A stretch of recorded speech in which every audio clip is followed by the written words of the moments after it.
أشهد أن لا إله إلا الله وحده لا شريك له وأشهد أن محمدا عبده ورسوله أما بعد فأعوذ بالله من الشيطان الرجيم بسم الله الرحمن الرحيم الحمد لله رب العالمين الرحمن الرحيم مالك يوم الدين إياك نعبد وإياك نستعين اهدنا الصراط المستقيم صراط الذين أنعمت عليهم غير المغضوب عليهم ولا الضالين.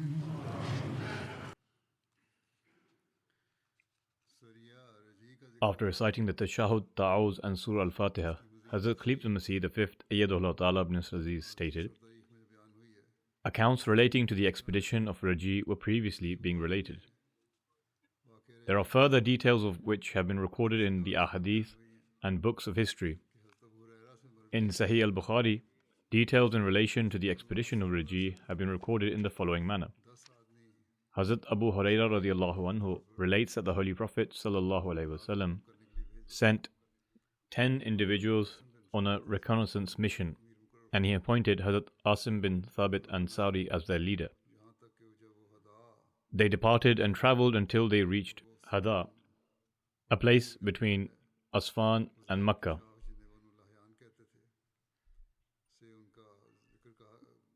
This news reached a branch of the Hudayl tribe called the Banu Lihyan. Subsequently, about 200 men from the enemy tribe who were expert archers set out to encounter these Muslims.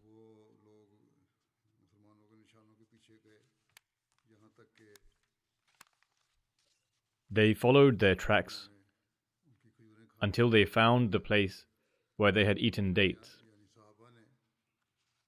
the provisions they had brought with them from Medina. The Banu Lihyan said, "These are the dates of Yathrib," i.e. Medina, and continue to follow their tracks. When Asim and his companions saw them, they took refuge on a hill. The enemy encircled them and said, "Come down and surrender to us. We promise not to kill any one of you."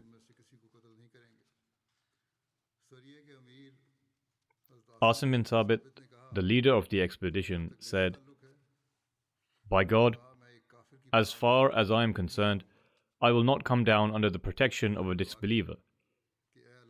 He then supplicated, "O Allah, convey our circumstances to your Prophet sallallahu alaihi wasallam." The enemy then fired arrows at these companions and killed 7 of them, including Hazrat Asim. 3 men came down after accepting their promise. Among them were Khubayb Ansari, Ibn Dathana, and another individual by the name of Abdullah bin Tariq. The enemy captured all 3 of them. They removed the strings of their bows and used it to tie them up. Upon this, the 3rd individual said, "This is the first betrayal. By Allah, I will not go with you. There is most certainly an example among these, i.e. the martyrs." They dragged his companion and forced him to go along with them. However, he refused, as a result of which they martyred him. They took Hazrat Khubayb and Hazrat Ibn Dasana with them and sold them in Mecca. Hazrat Khubayb was bought by Banu Harith bin Amir bin Nawfal bin Abd Manaf. It was Hazrat Khubayb who killed Harith bin Amir on the day of Badr. Hazrat Khubayb remained as a prisoner in their custody. This narration is from Sahih al-Bukhari. According to the narration of Sahih al-Bukhari, a group of 10 companions set out secretly for reconnaissance, and recognizing the date stones to be from Yathrib, a woman raised a hue and cry, and the enemy launched an attack on them. However, most historians say that this group was prepared to investigate the surrounding areas, but they had not yet set out when the Holy Prophet dispatched this group along with the delegation that came. In relation to this, Hazrat Muslim Maud radiallahu anhu and Hazrat Mirza Bashir Ahmad Sahib radiallahu anhu have also analyzed this from various books of history and stated that this group went with the people of this tribe. Therefore, it seems that there have been an error on the part of the narrators in Bukhari or in other biographies in which there is mention of them traveling in secret, because there was no longer any need for the party to remain hidden, as they were going with the people of Adal and Qara tribes.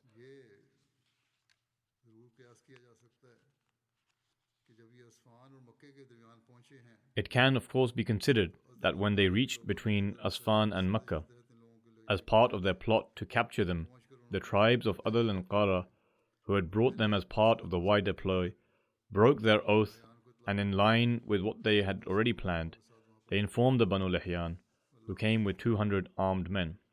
Allah knows best. In any case, the 200 people of the Banu Lihyan, 100 of whom were expert archers, launched an attack and surrounded the companions. When the chief of the group, Hazrat Asim bin Thabit, and his companions came to learn about these people, they climbed up a mountain called Fadfad.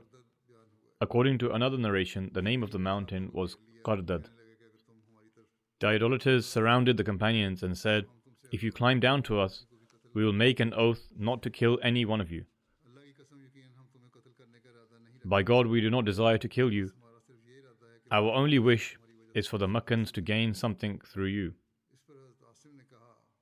Upon this, Hazrat Asim said, "By Allah, I will not climb down to take refuge with any disbeliever. I have made a firm resolve that I shall not accept taking refuge in any disbeliever as long as I live." The other 2 companions alongside him gave the same answer, saying, "We will never accept the oath or promise of a polytheist." Thereafter, Hazrat Asim supplicated, "Allahumma akhbir anna nabiyyak," meaning, "O Allah, inform your Prophet about our condition." Subsequently, a fight ensued between them. The leader of the group, Hazrat Asim, displayed immense bravery and courage and recited couplets, the translation of which is, "Why should I lay down my arms when I am a valiant and skilled archer, and the string attached to my bow is strong? From the midst of this bow, mighty arrows, sharp as razors, are shot at great speed. Death is inevitable, and this world is futile. Whatever God Almighty has decreed for man shall surely come to pass. It is to Allah alone that mankind shall return.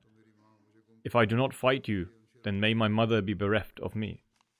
This was the translation of these couplets. All of the companions bravely took a stand against the enemies and continued to challenge them. Hazrat Asim showered arrows on the enemy until he ran out of arrows. He then continued to fight with a spear in hand until it broke, and only his sword remained. When he was certain he would be martyred, he became worried that he would become exposed, because the enemy would trample over them and unclothe the bodies of those they martyred. In that moment, he beseeched God, "Allahumma hamaytu dinaka awwal an-nahar, fahmli lahmi akhirah," meaning, "O Allah, from the start of the day I have protected your religion.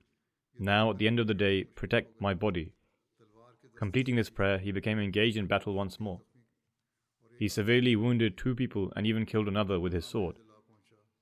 Eventually, his end drew nigh and he was martyred. The other 6 companions also attained the lofty station of martyrdom. Whilst mentioning this incident, Hazrat Mirza Bashir Ahmad Sahib radiallahu anhu stated, In the month of Safar 4 Hijri, the Holy Prophet assembled a party of 10 companions, appointed Asim bin Thabit as their Amir, and ordered them to secretly go towards Makkah and obtain intelligence with regards to the Quraysh, and then inform him about their plans and motives. However, this party had not yet departed when a few people from the tribes of Adl and Qara presented themselves before the Holy Prophet and said that many people from among their tribes were inclined towards Islam, and that the Holy Prophet should send a few men with them who could convert them to Islam and educate them.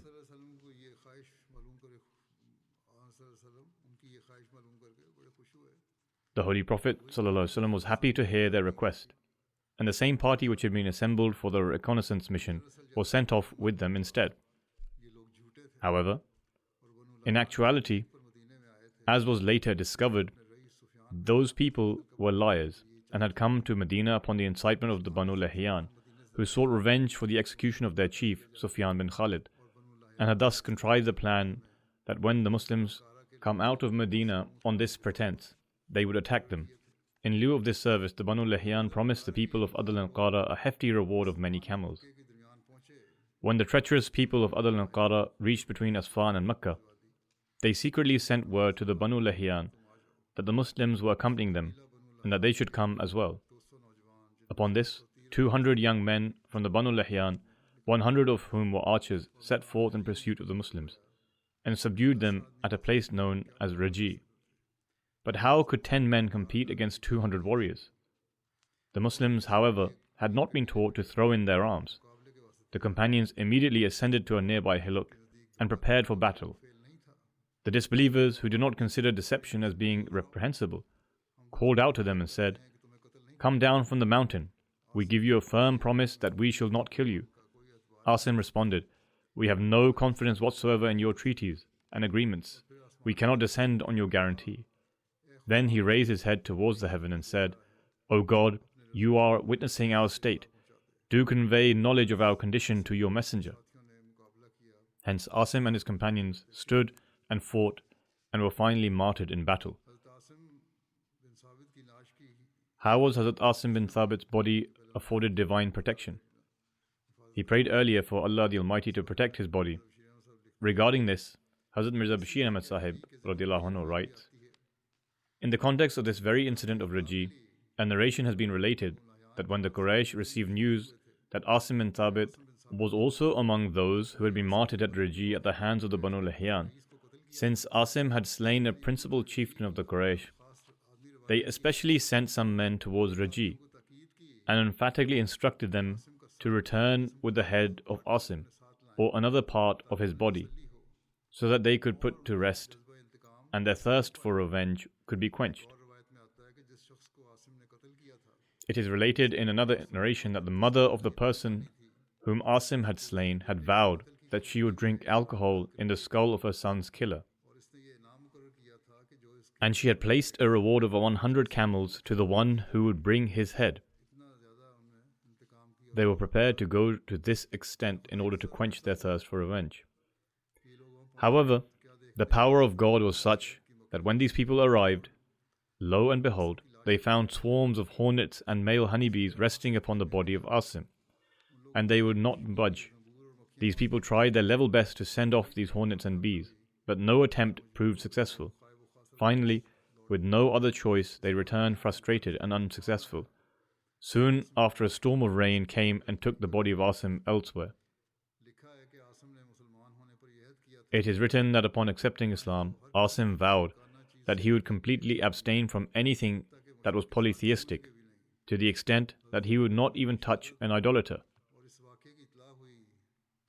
When Hazrat Umar radiallahu anhu was informed of his martyrdom and of this occurrence in particular, he said, "Look how beautifully Allah guards the emotions of His beloved servants. He fulfilled the vow of Asim even after his demise and safeguarded him from the touch of idolaters." Hazrat Asim was also called Hamiyud Dubur, meaning the one who is protected by hornets or honeybees, since God Almighty protected him after death through hornets.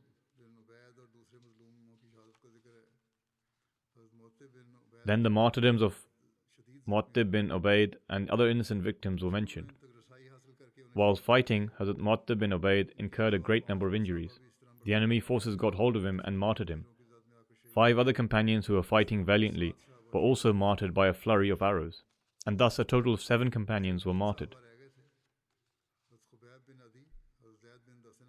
Now only 3 companions remained on the battlefield: Hazrat Khubayb bin Adi, Hazrat Zayd bin Dathana, and Hazrat Abdullah bin Tariq. The disbelievers gave them an oath of safety, saying they will not harm them. They said, "Surrender yourself to us." Hearing this, the companions came down from the hill.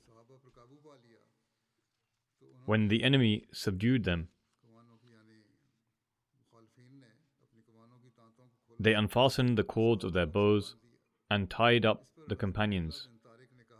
Abdullah bin Tariq expressed that this was the breach of their truce, saying, "By God, I shall not go with you. Following in the footsteps of my martyred brothers is preferable to me." The enemies tried their best to force him along with them, but Abdullah bin Tariq refused to do so, and thus they martyred him as well. According to some narrations, the disbelievers were on their way to Makkah after taking all 3 companions captive. Their captors sought to sell them to the Meccans.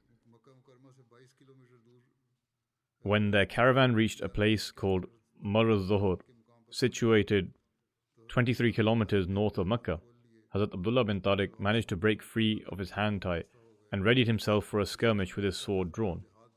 When the enemy witnessed his deep passion for fighting, they backed away, casting rocks at him from afar instead, until he too was martyred.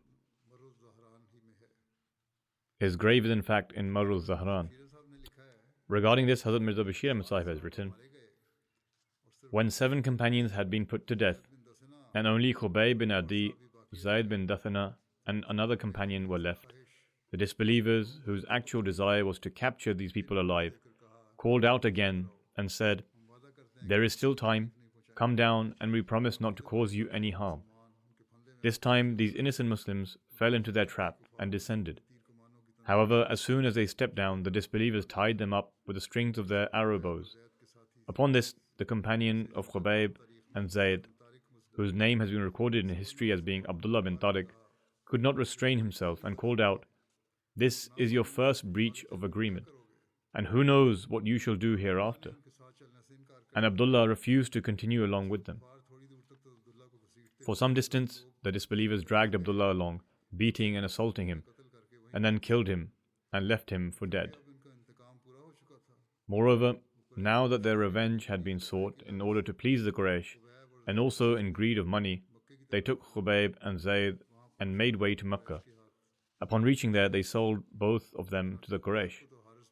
As such, Khubayb was purchased by the sons of Harith bin Amir bin Nawfal, because Khubayb had slain Harith in the Battle of Badr, and Zayd was purchased by Safwan bin Umayyah. Hazrat Khubayb bin Adi and Hazrat Zayd bin Dathana were captured by the idolaters and taken with them to Makkah. Upon reaching Makkah, both companions were sold. As mentioned earlier, that the sons of Harith bin Amir bought Hazrat Khubayb bin Adi in order to revenge for their father, who was killed on the day of Badr by Khubayb.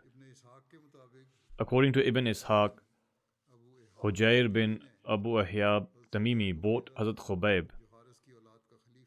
He was the confederate of the sons of Harith, and Harith's son Uqba bought him from him in order to avenge the killing of his father. It is also reported that Uqba bin Harith bought Hazrat Khubayb from the Banu Najjar tribe. According to another report, the sons of Abu Ahyab, Ikramah bin Abu Jahl, Akhnas bin Sharik, Ubaidah bin Hakim, Umayyah bin Abu Utbah Hadrami, and also Safwan bin Umayyah bought Hazrat Khubayb. All of these individuals were those whose fathers were killed during the Battle of Badr. All of them bought Hazrat Khubayb and gave him to Uqba bin Harith, who imprisoned him in his home. Ibn Hisham says that they sold Hazrat Khubayb and Hazrat Zayd bin Dathana in exchange of the prisoners of Hudayl, who were in Makkah. According to one narration, Zayd was sold for 1 mithqal of gold, And according to another narration, he was sold for 50 camels. And Hazrat Khubayb was also sold for 50 camels. According to some other narrations, Hazrat Khubayb was sold for 100 camels, and in other narrations it is reported he was sold for 80 mithqal of gold. It is reported that some of them were also from among the Quraysh, and they took both Hazrat Khubayb and Hazrat Zayd bin Dathana, and they entered the month of Dhul Qada, and they were kept as prisoners till the sacred months passed. In the previous sermon, I explained in detail about the sacred months. Ibn Ishaq and Ibn Sa'd state that Hazrat Zayd was bought by Safwan bin Umayyah so that he could kill him in order to avenge for his father, Umayyah bin Khalf. Safwan later became a Muslim. He kept him as a prisoner with the people of the Banu Jumah, and it is also reported that he kept him as a prisoner with his servant Nastas. When the sacred months passed, Safwan sent his servant Nastas towards Tanim. Tanim is approximately 3 to 4 miles from Mecca in the direction of Medina and Syria.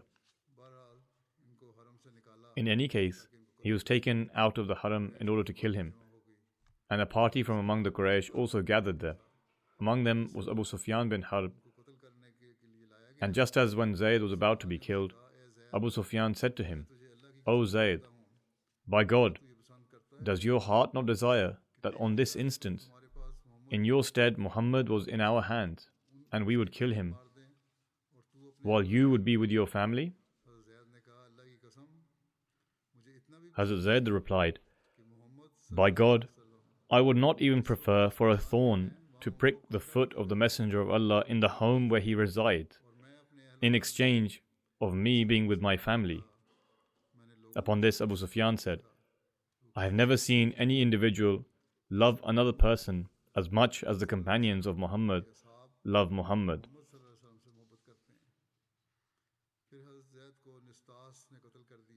Thereafter, Nastas killed Hazrat Zayd. According to another narration, some of the members of the Quraysh also joined and shot arrows at him until he was martyred. Later, Nastas, who killed Zayd, also became a Muslim. Ibn Uqba has narrated that Zayd and Khubayb were both martyred on the same day. The day they were martyred, the Holy Prophet ﷺ was heard saying, "Wa alaikum as-salam. May peace be on both of you as well." Hazrat Mirza Bashir Ahmad Sahib mentions this incident as follows. Safwan bin Umayyah took his prisoner Zayd bin Dathana outside the Haram. A crowd consisting of the chieftains of Makkah accompanied him. Upon reaching outside the Haram, Safwan ordered his slave Nastas to execute Zayd. Nastas stepped forward and raised his sword. At this instant, Abu Sufyan bin Harb, the chieftain of Makkah, who was also among the spectators, stepped forward and addressed Zayd, saying, "Tell the truth. Does your heart not desire that on this instance, in your stead, Muhammad was in our hands, and we would execute him, while you would be spared to spend days of joy with your family?" The eyes of Zayd began to gorge with blood in rage, and he furiously retorted, "Abu Sufyan, what nonsense do you utter? By God, I would not even prefer that in lieu of me being spared, a thorn were to prick the foot of the Messenger of Allah." Abu Sufyan uncontrollably proclaimed, "By God, I have never seen any individual love another person as much as the companions of Muhammad love Muhammad sallallahu alaihi wasallam." After this, Nastas martyred Zayd. Regarding this incident of this execution, as a Muslim Maud radiallahu anhu states, among the spectators was Abu Sufyan, chief of Makkah. Abu Sufyan turned to Zayd and asked, "Would you not rather have Muhammad in your place? Would you not prefer to be safe at home while Muhammad was in our hands?" Zayd replied furiously, saying, "What, Abu Sufyan? What do you say? By God, I would rather die than the Prophet should tread on a thorn in the street in Medina." Abu Sufyan could not help being impressed by such devotion. He looked at Zayd in amazement and declared unhesitatingly, but in a measured tone, "God is my witness, I have not known anyone love another as much as the companions of Muhammad love Muhammad.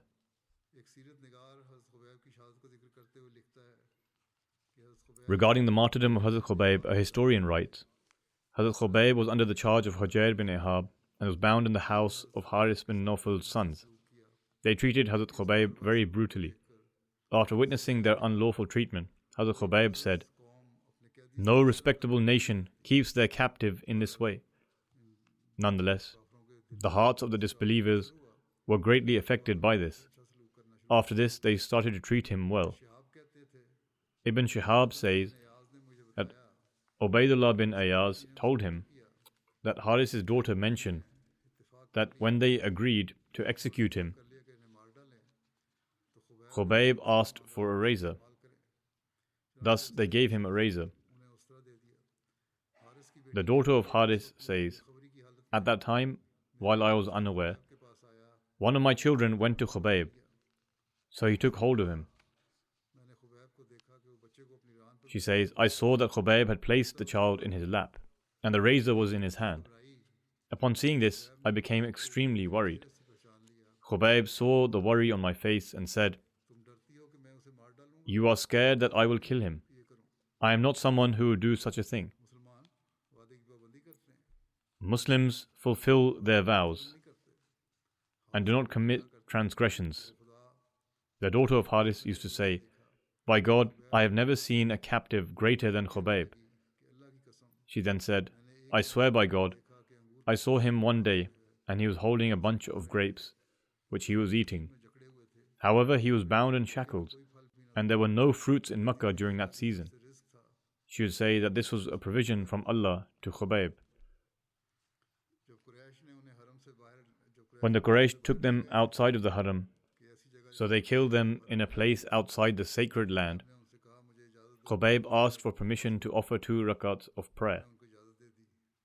They granted him permission to do so. After offering 2 rakat of prayer, he said, "Had you not thought that I was praying at this moment as a result of fear, then I would have surely prolonged my prayer."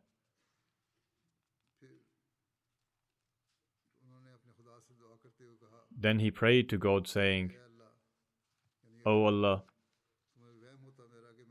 In other words, he said, "Perhaps you suspected that I am prolonging my prayer as a means to escape. I have offered a short prayer so that you do not think that I have prolonged my prayer out of fear or to save myself. If it did not occur to me that you might suspect me for prolonging my prayer and had looked at me normally without any suspicion, perhaps I would have prolonged my prayer." Nonetheless, following this, he supplicated to his Lord and said, "O Allah, destroy them one by one," by referring to the enemies. He prayed against his enemies. Then Khubayb recited a few couplets which mean, "Now that I am being killed as a Muslim, I do not worry for which side I shall fall, as it is for the sake of Allah. I fall only for the sake of Allah, and if He so wishes, He can bless even the severed pieces of a body." Hazrat Mirza Bashir Ahmad Sahib writes about Khubayb's accounts in the following words: "These 2 companions were still in a state of captivity when one day Khubayb asked the daughter of Haris if he could be given a razor for his own personal use, and she gave him one. When Khubayb was holding this razor, a small child of the daughter of Haris happened to come over to Khubayb, playing here and there, and he placed him on his thigh. When the mother saw that Khubayb was holding a razor in his hand and a child was sitting on his thigh, she began to tremble, and her face turned pale in fear.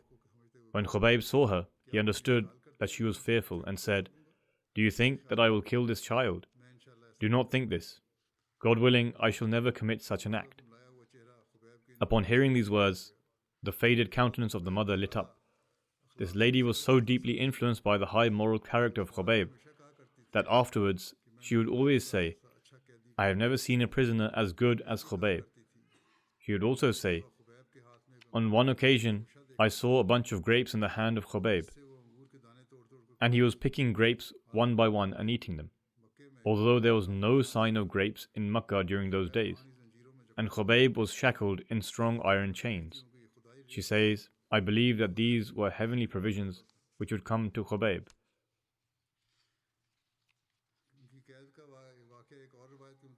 Another narration describes the events surrounding their imprisonment with a slight difference. One narration about the imprisonment of Khubayb bin Adi states that Muawiyah was a freed slave girl of Hujair bin Abu Ihab. Khubayb was held captive in Makkah in their home, so that upon the completion of the sacred months, he could be killed. Muawiyah later accepted Islam, and she turned out to be a noble Muslim. Muawiyah would later recount, I swear by Allah the Almighty, I have not met anyone better than Hazrat Khubayb. I used to observe him through the opening of the door whilst he was chained. There was not even a single grape in the world that I could eat. That is, there were no grapes in that region. However, Hazrat Khubayb would be holding a bunch of grapes the size of a human head. In other words, a very large bunch. This did not happen just once. According to this narration, she saw him eating grapes many times. It was nothing but provisions from Allah Himself. Hazrat Khubayb would recite the Quran during Tahajjud, and the women would cry upon hearing it and feel sorry for Hazrat Khubayb. She says, one day I asked Hazrat Khubayb, O Khubayb, do you need anything? He replied, no. Although there is one thing, please give me some cold water to drink, and never give me any meat which has been slaughtered in the name of an idol. Whatever food you provide me, it should not be meat which was slaughtered in the name of an idol. Thirdly, inform me when the people are planning to kill me. She says, then, when the sacred months passed and people decided to kill Khubayb, I went and informed him. She says, I swear by Allah, he did not care about being killed. He said to me, send a razor for me, so that I may groom myself. She says, I sent a razor with my son Abu Hussein. The narrator says that he was not her real son, rather Muawiyah had only raised him. In any case, she says, when the child went, the thought occurred to me that by Allah, Khubayb has found his revenge. My son is with him, and he has a razor, and he will certainly exact revenge. What have I done? I have sent my child with a razor. Khubayb will kill him with a razor and say, a life for a life. I have taken my retribution. When my son reached him with the razor, he took it and playfully said to my son, you are very brave. Does your mother not fear my betrayal? She sent you with a razor for me, whereas you people have intended to kill me. Hazrat Muawiyah says, I could hear Khubayb saying this, and I said, O Khubayb, I have not feared you because I placed my faith in Allah, and having put my trust in your beloved, I sent my child to you with a razor. I did not send it to you so that you may use it to kill him. Hazrat Khubayb said, it is not like me to kill him. We do not consider betrayal to be allowed in our religion. She says, then I informed Khubayb that the next morning people would take him away in order to kill him. Then the next day he was taken in shackles to the Tan'im. And as mentioned, this was at a distance of 3 miles from Makkah. Many people, children, women, slaves, and people from Makkah had gathered there in order to witness the spectacle of Khubayb's killing. None of those who sought to exact revenge remained in Makkah. Rather, they had all left to see him in order to cool their eyes. And those who did not seek revenge but were opponents of Islam went there merely as a display of their opposition and pleasure, to see how he would be killed. When Hazrat Khubayb was taken to Tanim along with Zayd bin Dathana, the polytheist ordered for a long piece of wood which was hollowed out, and when the people took Khubayb near the wood which was standing there, Khubayb said,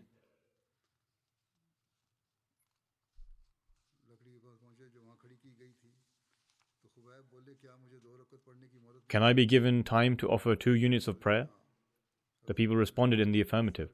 Hazrat Khubayb offered 2 short units of voluntary prayers and did not prolong them, as I mentioned earlier, so that they would not think he was extended his prayers in order to avoid death. According to the narrations just mentioned from Ibn Sa'd, Muawiyah was the freed slave of Hujair bin Abu Ahyab, in whose home Hazrat Khubayb was imprisoned.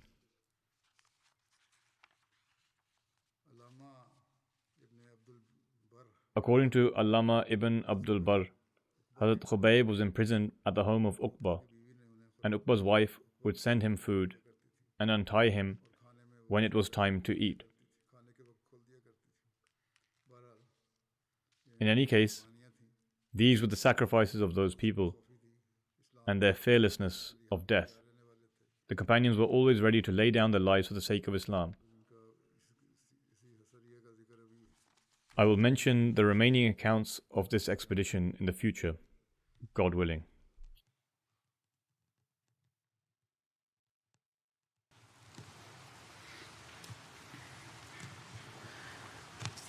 Alhamdulillah, alhamdulillah, nahmaduhu wa nasta'inuhu wa nastaghfiruh.